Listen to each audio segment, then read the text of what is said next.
कहाँ तक पढ़े थे बताना।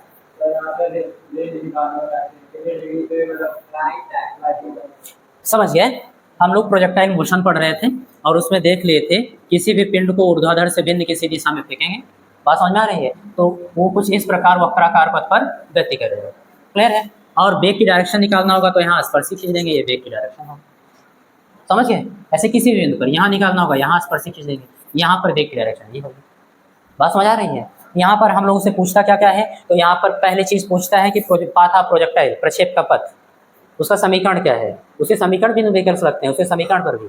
और कई बार ये पूछता है सिद्ध करो प्रक्षेप का पथ परवलयाकार होता है, तो दोनों का मतलब एक ही हुआ, वही समीकरण निकालेंगे और बता देंगे दो चरराशि, एक की घात 1 है दूसरे की घात 2 है, इसलिए पैराबोला को प्रदर्शित कर रहा है, परवलय को, है ना। इसलिए प्रक्षेप का पथ कैसा होता है, परवलयाकार। याद ये रखना है, इसमें दो गतियां होती हैं, क्षैतिज गति और ऊर्ध्वाधर, और दोनों एक दूसरे से स्वतंत्र होती हैं। बात समझ आ रही है। तो ये सब हम लोग देख लेते हैं। गैलीलियो ने सबसे पहले इसको स्वतंत्र गति दोनों को मानकर और प्रक्षेप का पथ परवलयाकार होता है इस कथन को प्रूव किया। क्लियर। अब उसके बाद क्या पूछ सकता है, दूसरे नंबर पे आपसे पूछ सकता है कि इसकी हाइट कितनी है, मैक्सिमम हाइट, प्रोजेक्टाइल कितने ऊंचाई तक जा रहा है अधिकतम, एच पूछ सकता है। तीसरा नंबर आपसे पूछ सकता है रेंज। क्या पूछ सकता है बेटा, रेंज का मतलब यहाँ से यहाँ तक, क्षैतिज में कितनी दूरी, हॉरिजॉन्टल रेंज, अधिकतम कितनी दूरी तक जा रहा है। ओके। और एक चीज़ और पूछ सकता है, फ्लाइट टाइम, उड्डयन काल, यहाँ से जब उसको फेंका गया तो यहाँ तक वो उड़ान में था, और उड़ान में कितना समय लिया, यानी यहाँ से यहाँ तक पहुँचने में कितना समय लिया, तो वो पूछ सकता है। और पहला वाला तो समझ ही गए, है ना, पाथ ऑफ प्रोजेक्टाइल।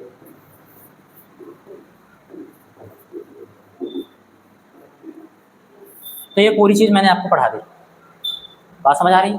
इसमें मैंने केस भी पढ़ा दिए हैं कि अगर कोई पूछे कि मैक्सिमम हाइट के लिए कोण कितना होगा, है ना, 90 डिग्री, और मैक्सिमम हॉरिजॉन्टल रेंज के लिए यानी आर मैक्स होने के लिए कोण कितना होगा, ये 37 साथ कितना कोण बनाना चाहिए, 45 डिग्री। लेकिन याद रखना कब, जब जमीन तल से किसी चीज़ को फेंका जाए, जैसे कोई फुटबॉल को किक कर रहा हो तो फुटबॉल यहाँ पर रखा होगा ना, जीएल पर, ये क्या है आपका ग्राउंड लेवल, यहाँ पर फुटबॉल रखा होगा, बात समझ आ रही है ना। ऐसे इसको किक करेगा तो इसको वो 36 के साथ कितने डिग्री कोण पर करे, 45 डिग्री कोण पर करेगा, तो सबसे ज़्यादा दूर जाएगा।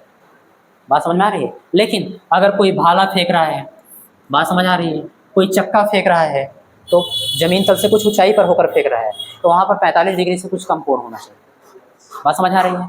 ये सारी चीज़ें, तो ये सारी चीज़ें हम लोग देख लेते हैं। अच्छा, एक दो केस और देख लेते हैं, इंपॉर्टेंट थोड़ा, उसको डायरेक्ट भी आप कर सकते हो न्यूमेरिकल्स। जैसे मान लो, हाँ, यहाँ पर किसी ऊंचाई पर आपको, और यहाँ से किसी चीज़ को आप ऐसे फेंक रहे हो क्षैतिज दिशा में, बात समझ में आ रही है, क्षैतिज दिशा में फेंक रहे हो, तब भी इसका पथ कैसे होगा, परवलयाकार ही होगा, प्रक्षेप की गति होगी। तो वहाँ पर क्या क्या चीज़ें आपसे पूछ सकता है, कैलकुलेशन क्या हो सकता है वो देख लेते हैं। जैसे यहाँ से यहाँ तक, यहाँ से यहाँ तक का क्षैतिज परास यानी आर पूछ सकता है, यहाँ से यहाँ तक आने में लगा समय टी पूछ सकता है, वही उड्डयन काल, बस एच तो दिया ही रहेगा कि कितनी ऊंचाई पर है, फिर इन तीनों में से ऐसे। अच्छा, मान लो कुछ ऊंचाई पर जाकर आप क्षैतिज दिशा से कुछ कोण पर फेंक रहे हो किसी चीज़ को, उसके लिए पढ़ लेते हैं सब, ठीक है ना। आसान है, बस समझ लो यही जो पढ़े हो उसी का एक उपयोग कर रहे हो, अनुप्रयोग कर रहे हो। क्लियर। तो ज़्यादा समझ में आएगा, केस स्टडी कर लेते हैं। आप हेडिंग क्या बनाएंगे,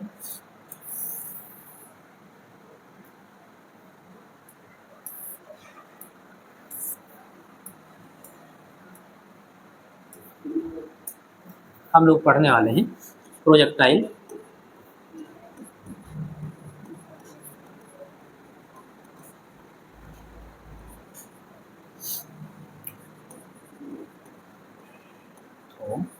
from some given height.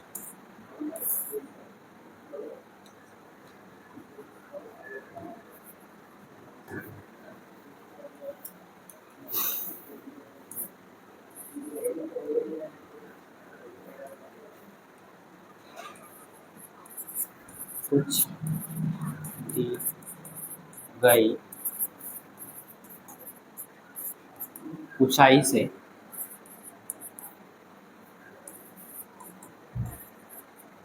फेंका गया प्रक्षेप। हाँ बेटा ध्यान देना, मान लेना कि कोई प्रक्षेप है यानी कि प्रोजेक्टाइल है, किसी दी गई ऊंचाई से फेंका गया है। बात समझ में आ रही है? कुछ दी गई ऊंचाई है और वहां से फेंका गया है, उसके लिए कैलकुलेशन समझ लेते हैं। क्लियर? इसमें दो केस लेकर चलते हैं। एक तो कुछ दी गई ऊंचाई से क्षैतिज दिशा में ही फेंक दिया जाएगा, बात समझ आ रही है, और एक क्षैतिज के साथ कुछ कोण बनाता हुआ फेंका जाएगा। क्लियर? तो वो चीज़ हम लोग देख ले रहे हैं। केस फर्स्ट,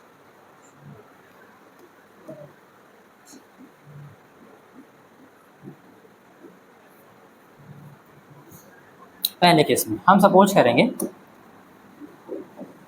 कि एक हाइट दिया था ये,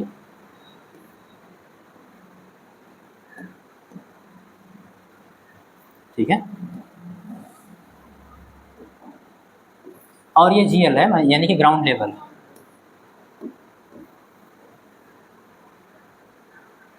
अभी छोटा कर लिया जाएगा। ये सपोज करना कोई पॉइंट है और यहाँ से यहाँ तक की ऊंचाई कितनी है? h। कितनी ऊंचाई है बेटा? ये ऊंचाई, और इस बिंदु का नाम है O। यहीं से प्रक्षेप को फेंकेंगे, यानी प्रक्षेपण बिंदु होगा तो प्रक्षेपण बिंदु को जनरली हम लोग O लिख देते हैं, ठीक है। तो इसलिए यहाँ पर O मान लिया, यहाँ से प्रक्षेप को फेंक रहे हैं। सपोज करना कि इसको हम लोग जब फेंकते हैं तो इसका जो पथ है कुछ ऐसे होता है।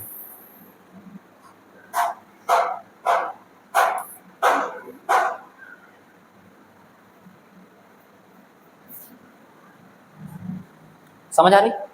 ऐसे आकर के गिरता है। ये है क्या? तो आप बता देना भैया। ये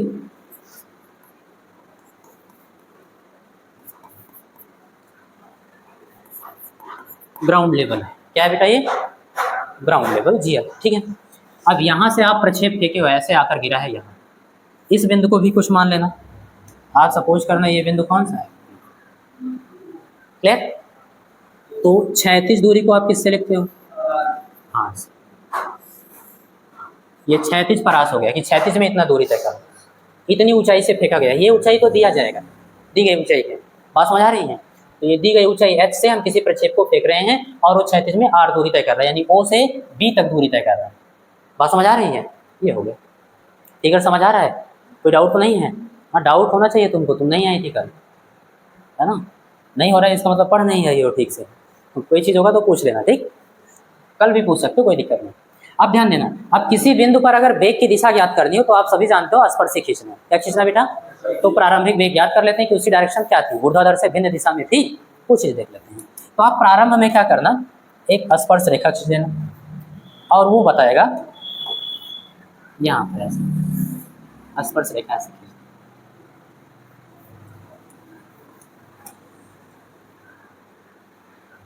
समझ आ रही बात? आप ये भी मान लेना कि ये U वेग से, कितने वेग से बेटा? प्रारंभ में U वेग से इसको फेंका गया। वेक्टर भी लगा सकते हो, अब तो वेक्टर पढ़ चुके हो और सारी चीजें समझ में आ रही होंगी। एक बात और समझ आ रही होगी और वो ये है कि आप यहाँ देख पा रहे हो क्षैतिज से कुछ कोण बनाता हुआ फेंका गया, ऊपर की ओर, है ना? तो आप ये भी बता देना भैया क्षैतिज से कितना कोण बनाया जा रहा है। ये क्षैतिज लाइन हो जाएगी।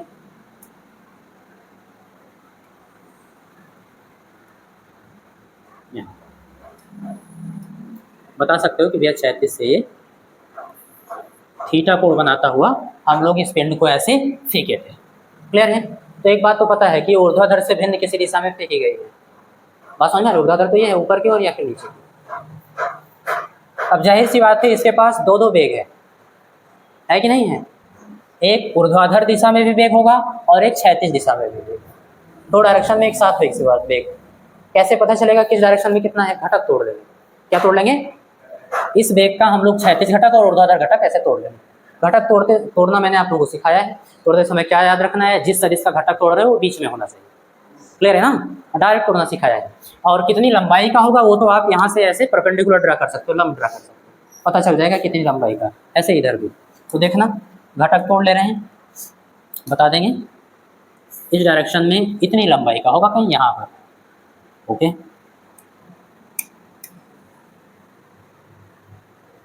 ठीक है। ऐसा ऊर्ध्वाधर घटक तोड़ेंगे तो इतने लंबाई का होना चाहिए अप्रॉक्सीमेट, यहाँ पर ऐसा। समझ आ रही बात?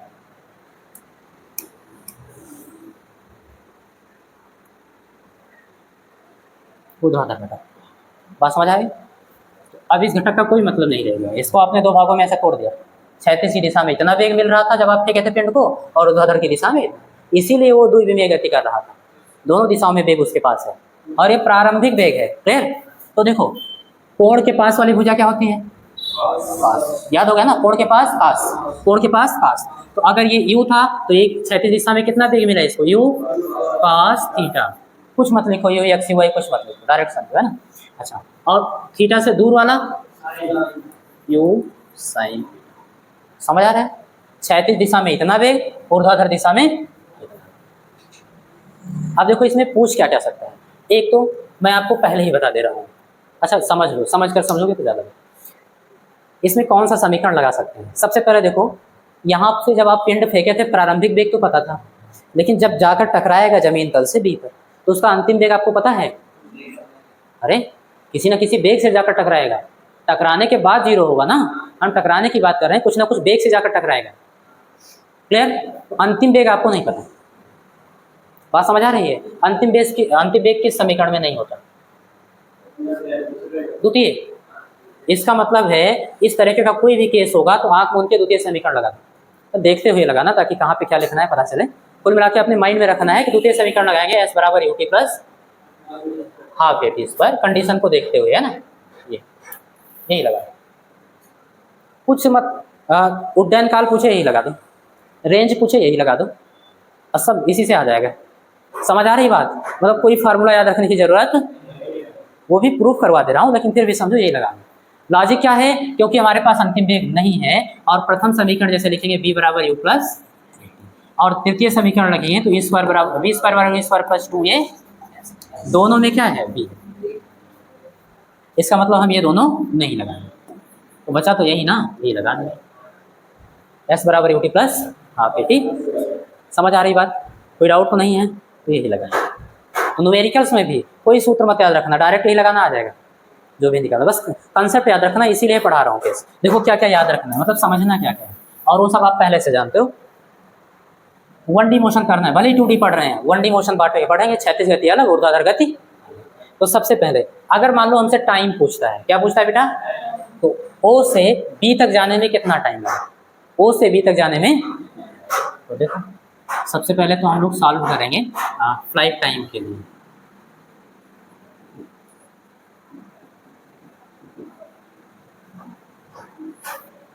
तो कहाँ से कहाँ तक के लिए बेटा सॉल्व करेंगे? तो आप बताएंगे ओ से तो प्रक्षेपण बिंदु वो है ना, और कहाँ तक क्या है? बी। ओ से बी तक। अच्छा, कौन सी गति? ऊर्ध्व गति,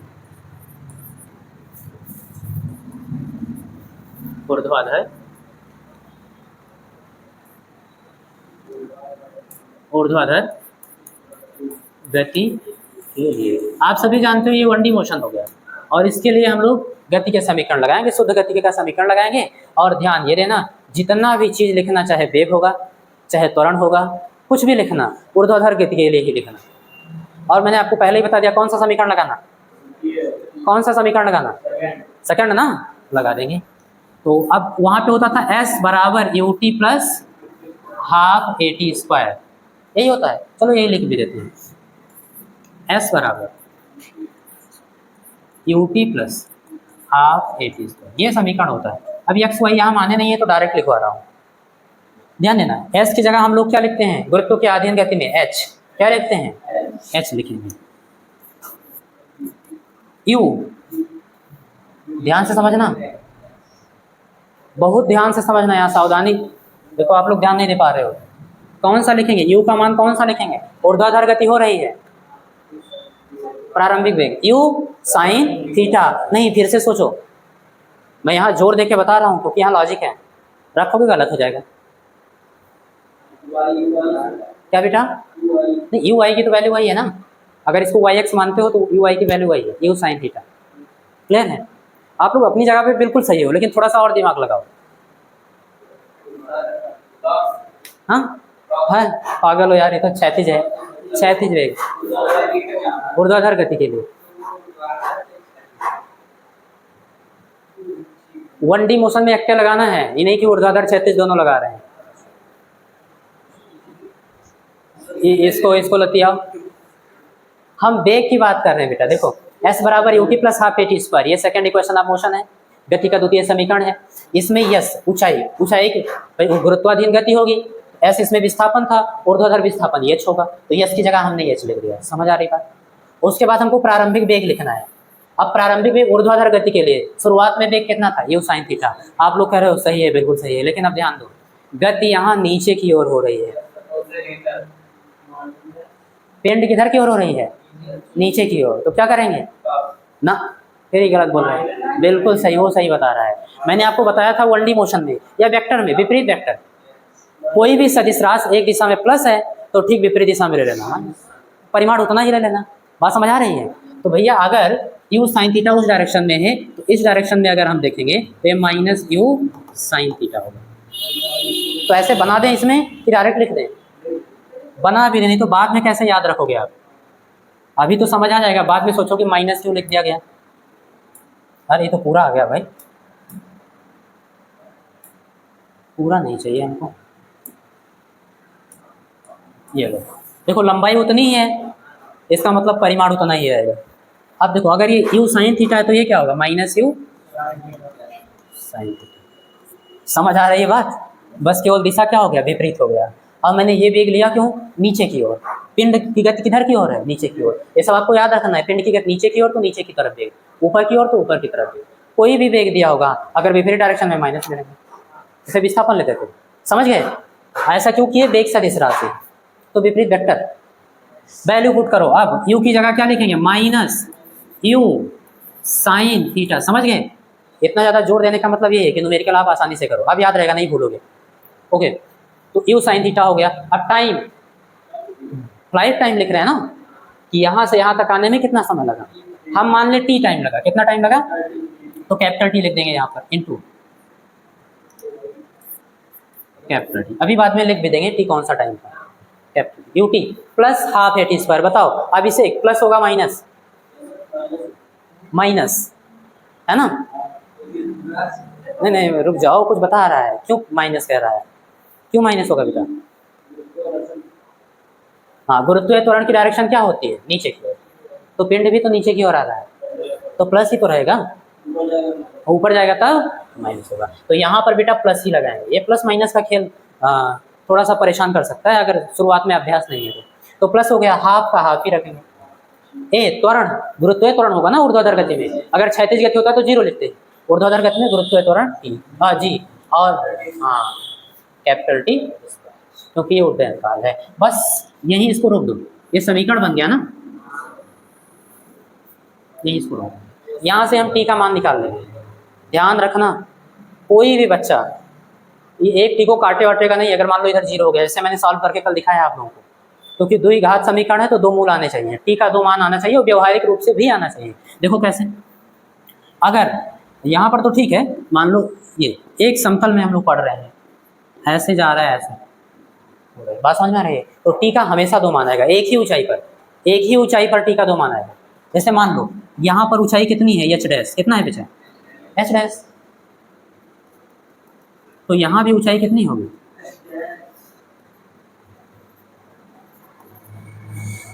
बताओ समझ आया कि नहीं? तो ये सब थोड़ा ध्यान में रखना, कोई बात नहीं। तो समझ गए, ये इक्वेशन केवल बनाना है, यहाँ सब कुछ आपको दिया रहेगा। क्या क्या दिया रहेगा भैया, ऊंचाई, किसी दी गई ऊंचाई से फेंका गया प्रक्षेप, तो ऊंचाई तो दिया रहेगा। उसके बाद में देखो प्रारंभिक वेग और कोण चाहिए, क्या चाहिए, हाँ कितने वेग से और कितने कोण पर फेंका गया, तो भैया प्रारंभिक वेग और कोण मिल जाएगा। बस जी तो पता ही है, टी यहाँ से निकालने का काम अभी मैं पढ़ा रहा हूँ। क्षैतिज गति के लिए क्या, क्षैतिज गति में आप टाइम थोड़े निकालोगे, ये रेंज निकाल लोगे, समझ रहे, तो वो भी निकलवा रहा हूँ, थोड़ा सा पेशेंस। तो पहले फ्लाइट टाइम इसी क्वेश्चन से ज्ञात कर लेंगे, और दूसरा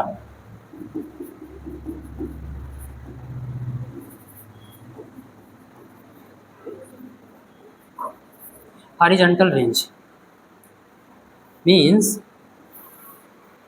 फ्लाइट टाइम का मतलब पता है ना, उड़ान काल।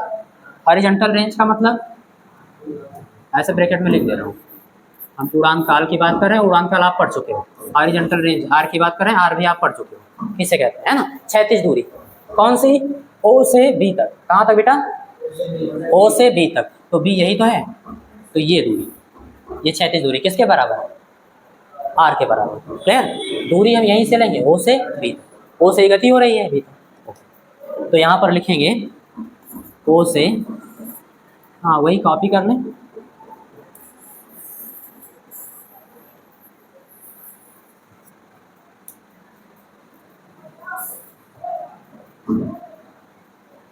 ओ से बी तक क्षैतिज गति, कौन सी गति बेटा,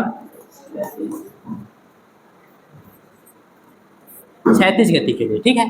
अब क्षैतिज गति के लिए आप ध्यान देना, क्षैतिज में तो त्वरण जीरो है, त्वरण क्या है, त्वरण जीरो हो तो आप सभी जानते हो, वही लगा दो, चाल बराबर दूरी बटे समय, या दूरी बराबर चाल गुणे समय, भाई यही मैंने कहा था ना कि हमेशा यही समीकरण लगाना, सेकंड इक्वेशन आपका कुछ भी याद करना हो तो लिखोगे क्या, एस बराबर Q T plus half A T square. आप क्षैतिज में त्वरण जीरो है, क्षैतिज में तो कोई त्वरण काम नहीं कर रहा है, जीरो, तो इसलिए पूरा पार्ट क्या हो जाएगा, जीरो। ये क्या है, दूरी, दूरी बराबर ये क्या है, चाल, और ये क्या है, समय, दूरी बराबर चाल गुणे समय। बात समझ आ रही है, यही लगा देंगे, मन के पूरा समीकरण लिखो तब भी वही आएगा, तो इसलिए मैं डायरेक्ट लिख रहा हूँ, ठीक है। तो आप लिखेंगे, अब देखो क्षैतिज में विस्थापन आर है, तो सूत्र वही एस बराबर UT plus half A T square, S की जगह क्या लिखेंगे, आर। यूटी, यू क्या होता है, प्रारंभिक वेग, क्षैतिज में प्रारंभिक वेग कितना है, यू कॉस थीटा, बिल्कुल सही, यू कॉस थीटा। क्लियर, मान लो अगर ये डायरेक्शन इधर कहीं दिया होता वेग का, मान लो थोड़ी देर के लिए दिया होता, तो माइनस कर देते है ना, क्योंकि गति इधर की ओर हो रही है, समझ आ रही बात, ओके। तो आर बराबर, हाँ एस बराबर यू टी, यू की जगह पर यू कॉस थीटा, और टी ओ से बी तक टाइम लेंगे ना, और ओ से बी तक उसका टाइम क्या है, उड़ान काल, plus half A T square, तो पार्ट जीरो हो गया, क्यों, चूंकि हियर ए जीरो, यहाँ पर त्वरण क्या है, अब टी की वैल्यू वहां से निकाल के यहाँ पुट कर देना, यहाँ से आप आर निकाल लोगे, यू कॉस थीटा तो पता ही रहेगा। मैं आपको केस समझा रहा हूँ, ऐसे लगाना है न्यूमेरिकल्स, कुछ भी लोड नहीं लेना, आराम से सब लग जाएगा, थोड़ा दिमाग चलाना लग जाएगा। आगे चलें, तो दूसरा केस देखो क्या हो सकता है बेटा,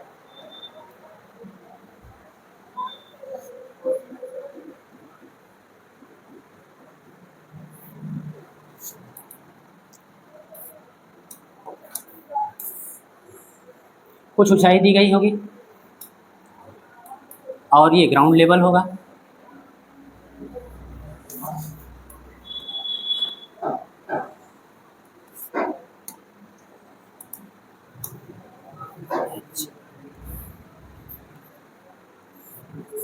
वही सेम चीज, इस बिंदु को ए मान लेंगे, प्रक्षेपण बिंदु को ओ मान लेंगे, समझ आ रही बात। इस बार हम लोग क्षैतिज दिशा में देखेंगे, क्या करेंगे बेटा, मतलब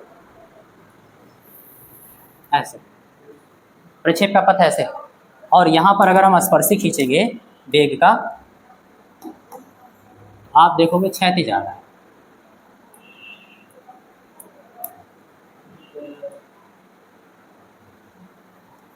समझ आ रही बात।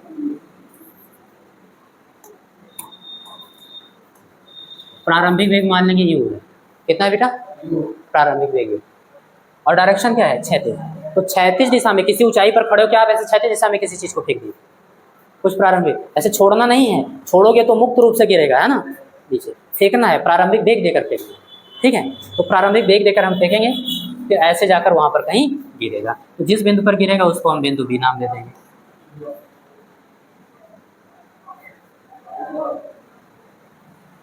बताओ, ये बात क्लियर है, ठीक। यहाँ पर क्या क्या पूछ सकता है, यहाँ पर भी वही चीज, क्षैतिज पर आर पूछेगा, बात समझ आ रही है, और ऊंचाई तो ये दिया रहेगा, फ्लाइट टाइम पूछेगा, सब निकाल लो फटाफट, आसान है।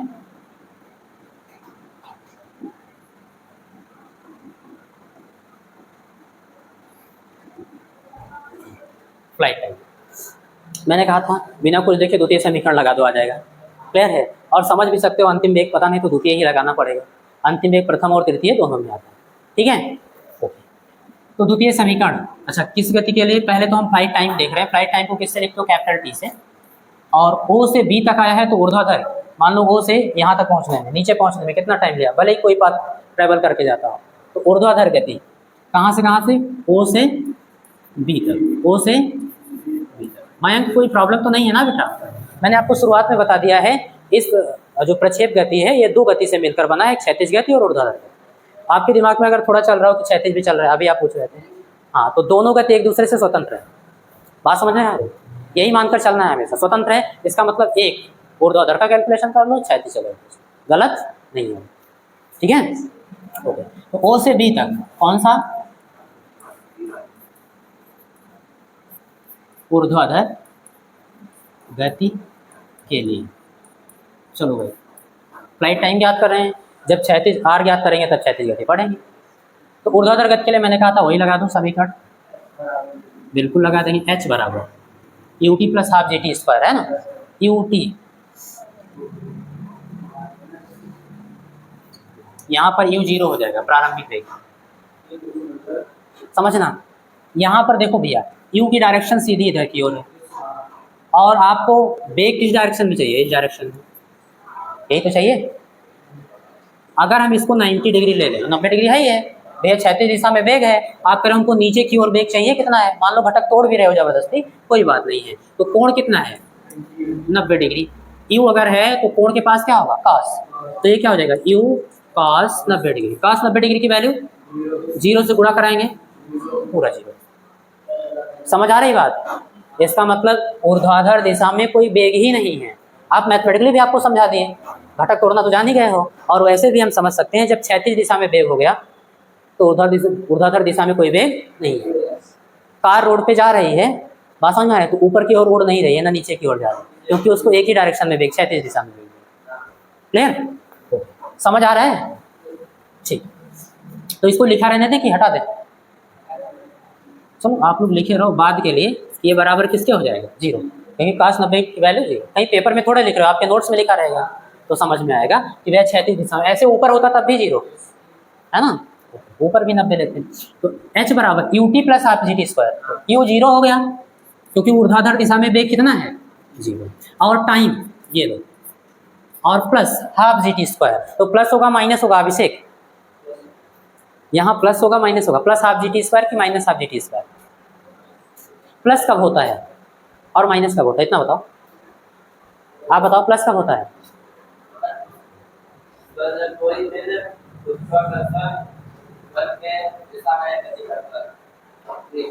समझ गया है ना, नीचे की ओर गति कर रहा हो, प्लस हो जाएगा गुरुत्वीय त्वरण की डायरेक्शन में, और गुरुत्वीय त्वरण के ठीक विपरीत दिशा में गति कर रहा होगा तो माइनस। अभी मैंने सिखाया त्वरण भी क्या है? सदिश राशि है, ठीक विपरीत दिशा होगी तो माइनस। समझ आ रही बात? तो यहाँ पर देखो कि ये पिंड नीचे की ओर आ रहा है कि ऊपर की तरफ? नीचे की ओर आ रहा है ना, नीचे की ओर आ रहा है तो प्लस होगा यार, सीधी सी बात, प्लस हाफ जी गुरुत्वीय त्वरण, क्योंकि ऊर्ध्वाधर गति में गुरुत्वीय त्वरण, और टी स्क्वायर यानी फ्लाइट टाइम। तो ये तो पूरा पार्ट क्या हो जाएगा? जीरो। ये पूरा पार्ट क्या हो जाएगा? जीरो। इसलिए अगला स्टेप, एच बराबर हाफ जी टी स्क्वायर, यही तो बचा। यहाँ से अगर हम टी स्क्वायर के लिए सॉल्व करें, या फिर ऐसे देखो, दो क्या है भाग में, इधर आएगा गुणे में, जी उधर गुणे में इधर आएगा, तो बराबर क्या हुआ? T square. समझ आ रही बात? इसलिए यहाँ से टी के लिए सॉल्व कर सकते हैं, दोनों पक्षों का वर्गमूल ले लेंगे, तो इधर वर्ग से वर्गमूल हट जाएगा और इधर रूट लग जाएगा, है ना, तो रूट 2h क्या है बेटा? अपॉन। बताओ समझ आ रही बात?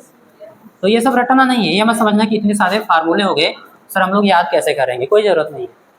बस मैं केस पढ़ा रहा हूँ कि न्यूमेरिकल्स है तो आराम से लगा ले जाओ, एक ही चीज़ करना है, द्वितीय समीकरण लगा देना है, चाहे जो पूछे आ जाएगा। थोड़ा बहुत दिमाग भी लगाना, इन केस इधर उधर हो तो देख लिया जाएगा। ये हो गया।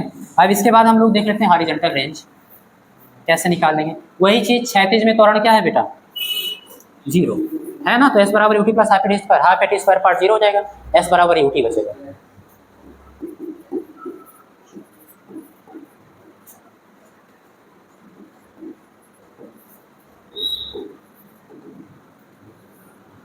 कहाँ से कहाँ तक? ओ से बी। ठीक है, बार बार लिख रहा हूँ। कौन सी गति? क्षैतिज।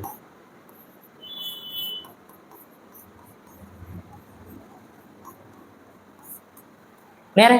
क्षैतिज दिशा में देखना है कि कितना दूरी तय किया। तो क्या होता था? एस बराबर, एस क्या होता था? विस्थापन या दूरी। 1D मोशन में दोनों बराबर है ना, परिमाण।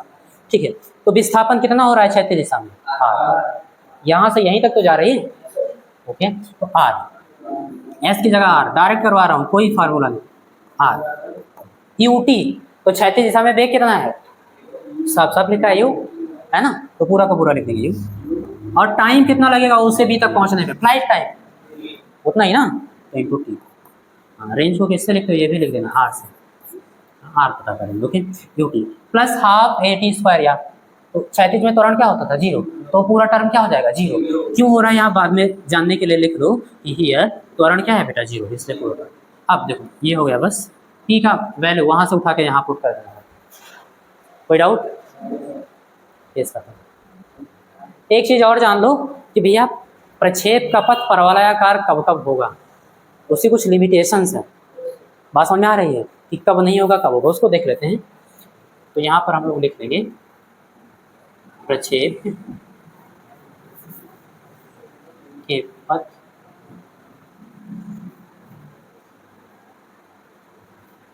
प्रक्षेप के पथ की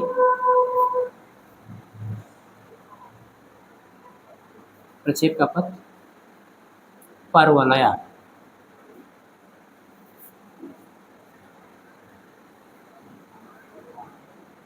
होने की सीमा। एक बार सेंटेंस पढ़ना, समझ आ रहा है कि नहीं? तो सुधार करने लायक तो बताना। प्रक्षेप के पथ परवलयाकार होने की सीमा।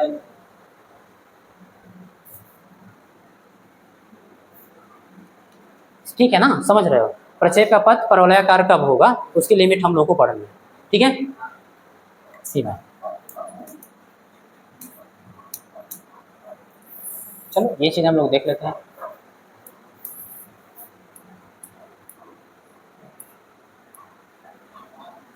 बहुत ध्यान से समझना कंडीशन। तो यहां पर लिखेंगे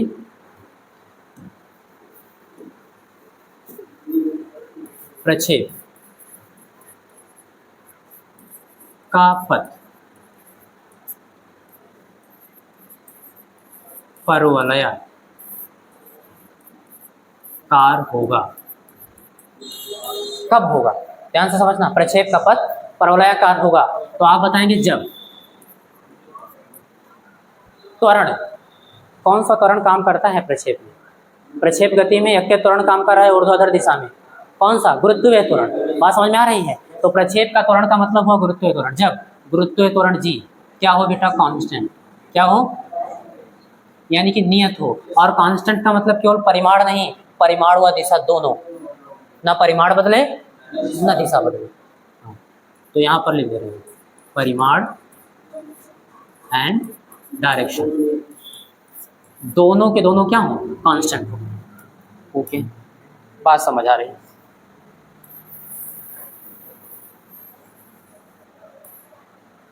ठीक है, तो बस इतने से काम नहीं चलेगा कि प्रक्षेप का पथ परवलयाकार होगा अगर जी कांस्टेंट हो। एक चीज और, फर्स्ट पॉइंट तो ये हो कि जी कांस्टेंट हो, और सेकंड पॉइंट याद रखना जी एंड वी की दिशा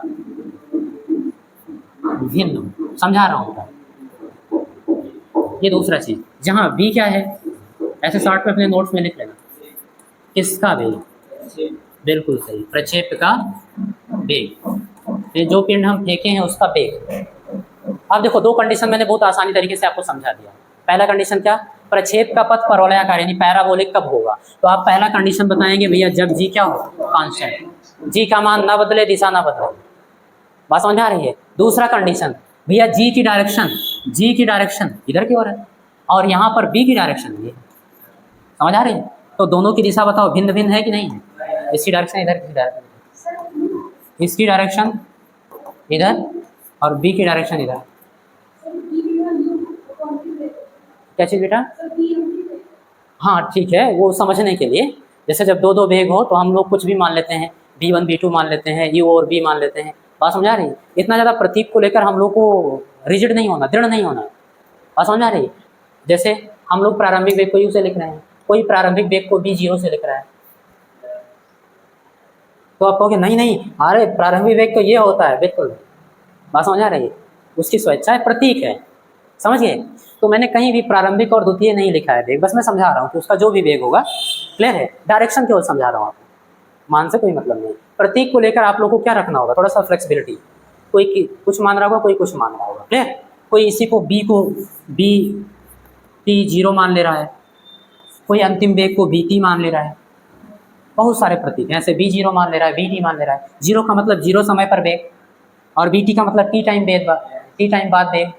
तो मैं आप लोगों को थोड़ा आसान करके पढ़ाने का प्रयास करता हूँ, ज़्यादा ये सब ना रहे, डायरेक्ट आप समझ पाओ। मैंने लिखवा दिया था, यू क्या है? टी बराबर 0 समय पर वेग यानी प्रारंभिक वेग, तो ये चीज़ समझ आएगी।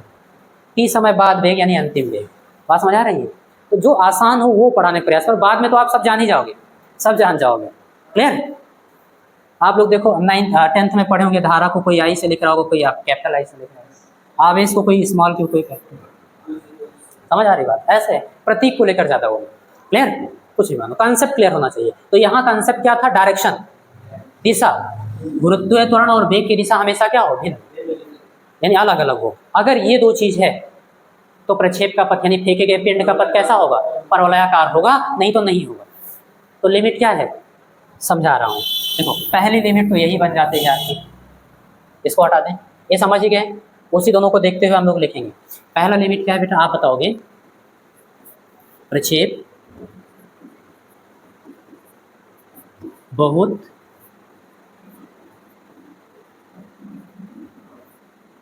ऊंचाई तक नहीं जाना चाहिए। बात समझ आ रही है?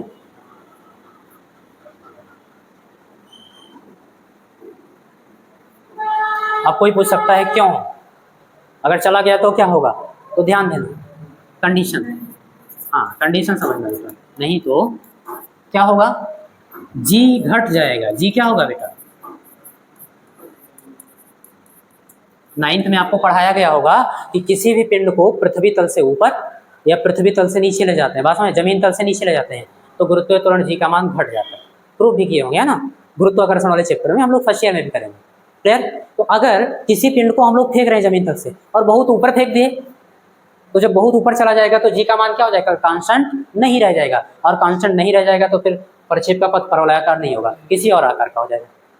समझ आ रही बात? समझ आ रहा है कि नहीं? ठीक है ना? तो पहला लिमिट क्या हो गया? बहुत अधिक ऊंचाई तक नहीं जाना चाहिए। कोई पूछे क्यों, बोल दो, जी क्या हो जाएगा? घट जाएगा, यानी बदल जाएगा। बदल जाएगा तो कांस्टेंट कहाँ रहा? कांस्टेंट नहीं रहा तो पैराबोलिक नहीं। क्लियर? ओके। दूसरा कंडीशन,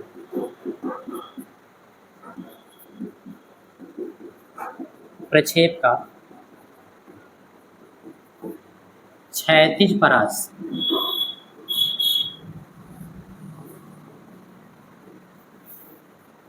बहुत अधिक नहीं होना चाहिए।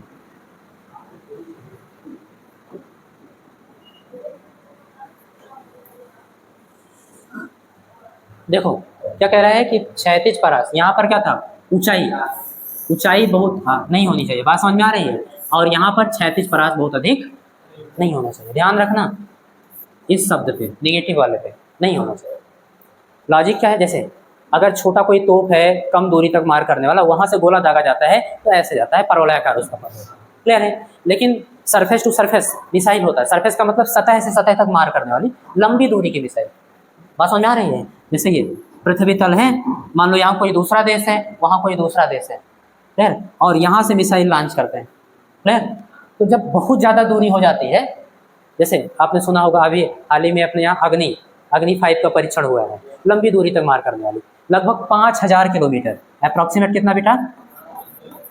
5000 किलोमीटर की रेंज है इसकी लगभग। अब 5000 किलोमीटर लगभग पूरा चीन आ जाता है लगभग। बात समझ में आ रही है? और देख लो कितना बड़ा है चीन। तो आप ये भी जानते हो कि जो चाइना है वो चौथे नंबर पर विश्व में क्षेत्रफल में चौथे नंबर पर आता है, तीसरे नंबर पे अमेरिका, चौथे नंबर पे चाइना। तो सोचो कितना बड़ा क्षेत्रफल है। भारत कितने नंबर पे आता है? 7वें नंबर पर। ये सब हम लोग छोटे छोटे थे तो पढ़ते थे, क्लियर? वो क्षेत्रफल की बात हो गई। तो कुल मिला के बहुत ज़्यादा दूरी हो जाएगी तब भी क्या होगा? स्मॉल जी का मान बदल जाएगा, यानी ये कांस्टेंट नहीं रहेगा। नहीं तो अगर ऐसा हुआ, नहीं तो जी क्या होगा, डज नॉट इक्वल टू, यानी क्या हो जाएगा, ये बदल जाएगा। भाई यहाँ पर जी का मान कुछ और है, अब दूसरे महाद्वीप में चले गए, वहाँ पर जी का मान कुछ और होगा, है ना। अब तो इतनी लंबी दूरी की मिसाइलें हैं सबके पास कि एक महाद्वीप से दूसरे महाद्वीप में, एशिया से यूरोप में, रसिया के पास है ना ओरिसेनिक करके मिसाइल है, अगर मैं सही हूँ तो ओरिसेनिक करके है ना, बहुत ज़्यादा लंबी दूरी तक मार करने वाली मिसाइल, उसी से धमकाता है पूरे यूरोप वालों को और लड़ रहा है उससे, यूक्रेन से, कि अगर कुछ किए तो पूरे यूरोप को उड़ा देंगे। मिसाइल है और इतनी फास्ट है कि उसको कोई रोक भी नहीं सकता डिफेंस सिस्टम। तो समझ गए ना, कुल मिला के हमको ये कॉन्सेप्ट समझना था कि क्षैतिज दूरी बहुत दूर नहीं होनी चाहिए। क्लियर? अगर क्षैतिज दूरी बहुत दूर हुई तो उसका पथ परवलयाकार नहीं होगा, कैसा हो जाएगा, ये भी तो सोचना चाहिए, दीर्घवृत्ताकार। बात समझ में आ रही है? हाँ, दीर्घवृत्ताकार हो जाएगा, कोई बात नहीं, बस हमको यही समझना कि परवलयाकार कब होगा, तो समझा ही नहीं। ठीक है, दो कॉन्सेप्ट हो गया। तीसरा,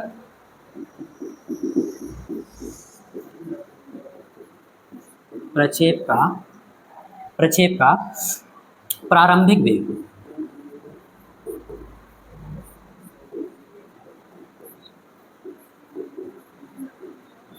बहुत अधिक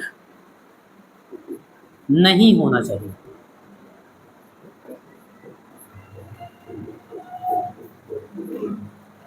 शुरुआत में जब हम प्रक्षेप को फेंक रहे हैं तो उसको शुरुआत में बहुत ज़्यादा वेग नहीं देना चाहिए। अच्छा, बहुत ज़्यादा वेग दे देंगे तो होगा क्या, तो आप समझिए,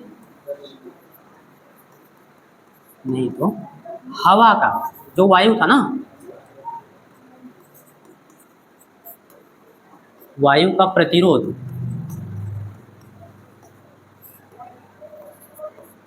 नगण्य नहीं होगा। एयर रेजिस्टेंस, नगण्य का मतलब ना के बराबर, बात समझ में आ रही है। एयर रेजिस्टेंस जो शुरुआत में बताए थे कि हम लोग जब भी प्रक्षेप गति पढ़ते हैं तो ये मान लेते हैं कि हवा नगण्य है, हवा का प्रभाव नगण्य पड़ रहा है, बात समझ में आ रही। लेकिन अगर बहुत ज़्यादा अधिक वेग दे दोगे तो हवा का प्रभाव नगण्य नहीं रह जाएगा, बात समझ में आ रही, तब उसका पथ पैराबोलिक नहीं होगा। तो ये था आपका प्रक्षेप के पथ के परवलयाकार होने की सीमा है। प्रक्षेप के पथ के, ऐसे लिख लेना, प्रक्षेप के पथ के परवलयाकार होने की सीमा, बात समझ में आ रही है। तो ये थी, समझ गए बस। अब प्रक्षेप गति समाप्त हो गई, कल से हम लोग सर्कुलर मोशन पढ़ेंगे, ठीक है।